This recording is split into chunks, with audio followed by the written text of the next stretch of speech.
Good morning student, आपका स्वागत है सम्राट मैथ एजुकेशन यूट्यूब चैनल पर। हम लोग क्लास 6 के हिंदी किसला का चैप्टर नंबर 2 असली चित्र कहानी का संपूर्ण प्रश्न उत्तर सॉल्व करेंगे। यहाँ पर हम लोग पहले प्रश्न को देखेंगे। पहला प्रश्न है, यह कहानी आपको कैसी लगी? इस संदर्भ में आप अपने विचार लिखिए। देखिए, इसका उत्तर है, यह कहानी हमें रोचक तथा मनोरंजक लगी। इसकी सबसे बड़ी विशेषता यह है कि पाठक की रुचि कहानी पढ़ने में आदि से अंत तक बनी रहती है। तेनालीराम की बुद्धि के आगे सेठ जी की चालाकी नहीं चली और उन्हें अंत में अपनी हार माननी ही पड़ी। इसी प्रकार प्रश्न नंबर 2 है, इस कहानी का कौन सा पात्र आपको अच्छा लगता है और क्यों? वैसे तो इस कहानी में कुल 4 ही पात्र हैं, पर तेनालीराम की भूमिका सर्वोपरि है। तेनालीराम के कारण ही कहानी आगे बढ़ती है और उसका सुखदायी अंत होता है, अन्यथा कहानी का बीच में ही अंत हो जाता और अंत दुखदायी होता, क्योंकि चित्रकार को अपने परिश्रम का फल नहीं मिल पाता। प्रश्न नंबर 3 है, चित्रकार ने तेनालीराम से मिलने का फैसला क्यों किया? चित्रकार ने तेनालीराम से मिलने का फैसला इसलिए किया क्योंकि वह जानता था कि तेनालीराम बुद्धिमान व्यक्ति है जो उनकी परेशानी का हल जरूर बताएंगे।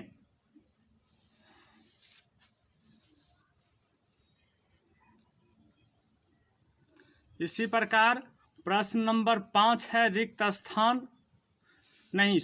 प्रश्न नंबर 4 है, एक कौड़ी खर्च करने में उसकी जान निकलती थी। इस वाक्य का आज से स्पष्ट करें।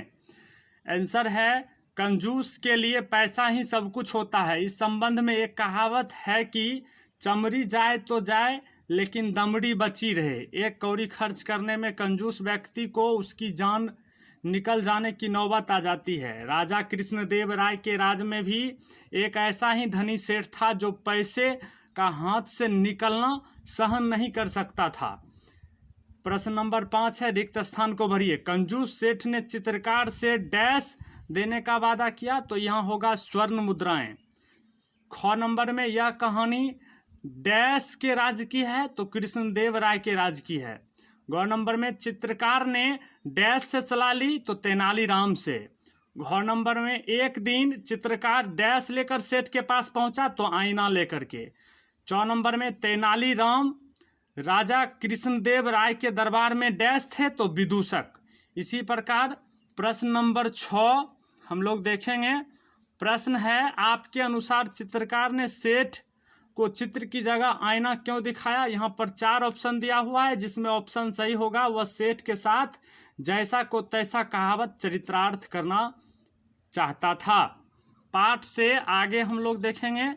इसी में पाठ से आगे, चित्रकार की जगह आप होते तो क्या करते? चित्रकार की जगह कोई भी दूसरा व्यक्ति होता तो निराश होकर बैठ जाता। 2-3 दिन प्रयास करने के बाद बनाए चित्र को कंजूस सेठ के घर पर छोड़ आता, यही होता। प्रश्न नंबर 2 देखिए, गप लगाने से नुकसान ज़्यादा होता है या फायदा? 5 वाक्य में लिखिए। देखिए, इसका आंसर यहाँ पर हम देने की कोशिश कर रहे हैं।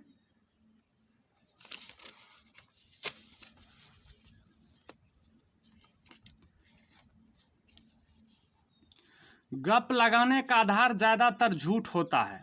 झूठ के पांव नहीं होते। झूठ अपने बल पर बहुत देर तक नहीं टिक पाता है। अतः बराबर गप लगाने वाला व्यक्ति अपने मित्र के सामने बहुत प्रभाव डालने में विफल हो जाता है, क्योंकि उसकी सच्चाई प्रकट हो जाती है। गप लगाने से नुकसान ज़्यादा होता है, फायदा बिल्कुल नहीं होता है। चलिए, प्रश्न है तीसरा प्रश्न, बार बार कंजूस सेठ द्वारा अपना चेहरा बदल लेने के बाद चित्रकार को सलाह किसने दी? दी गई सलाह का क्या परिणाम हुआ? तो उत्तर होगा, चित्रकार कंजूस सेठ की चालाकी से परेशान हो गया था। उसे समझ में नहीं आ रहा था कि वह क्या करें। फिर वह तेनालीराम के पास गया और अपनी समस्या बताया। तेनालीराम ने चित्रकार को आईना लेकर जाने को कहा, जिससे कंजूस सेठ का असली चेहरा स्वयं प्रकट हो गया और उसे अपनी हार मानने को मजबूर होना पड़ा। यह सलाह उस स्थिति में सबसे अच्छी थी और उसका सही प्रभाव पड़ा। नंबर 4 है, इस कहानी का कोई और शीर्षक हो सकता है, यदि हाँ तो क्या? तो उत्तर होगा कंजूस सेठ। अब देखिए व्याकरण से हम लोग चलेंगे। इन मुहावरा को वाक्य में प्रयोग कीजिए। मुहावरा है पानी पानी होना, इसका अर्थ होगा शर्माना। वाक्य में प्रयोग होगा सच्चाई प्रकट होने पर रणधीर पानी पानी हो गया। दूसरा है काम चांदी होना, मतलब लाभ होना, पैसा मिलते ही उसका काम चांदी हो गया। तीसरा है हंसते हंसते लोटपोट होना, मतलब हंसी आना बहुत जोर से। बच्चे की बात सुनकर ही घर के सभी लोग हंसते हंसते लोटपोट हो गए। हिम्मत हारना, मतलब अधीर होना। बाधा आने पर भी मनुष्य को हिम्मत नहीं हारना चाहिए। भौचक रह जाना, आश्चर्यचकित होना। परीक्षा में असफल हो जाने की सूचना पाकर अनमोल भौचक रह गया। चलिए इनके विपरीतार्थक शब्द लिखिए। यहाँ पर शब्द दिया गया है नया, इसका उल्टा होगा पुराना। निराशा का उल्टा होगा आशा। समझ का नासमझ। देर का होगा जल्दी, सही का गलत। इसी प्रकार हम लोग का क्लास 6 हिंदी के चैप्टर नंबर 2 असली चित्र का सभी प्रश्न उत्तर कंप्लीट हो गया है। हम पुनः चैप्टर नंबर 3 के साथ आप लोगों से सम्राट मैथ एजुकेशन यूट्यूब चैनल पर मिलेंगे। धन्यवाद।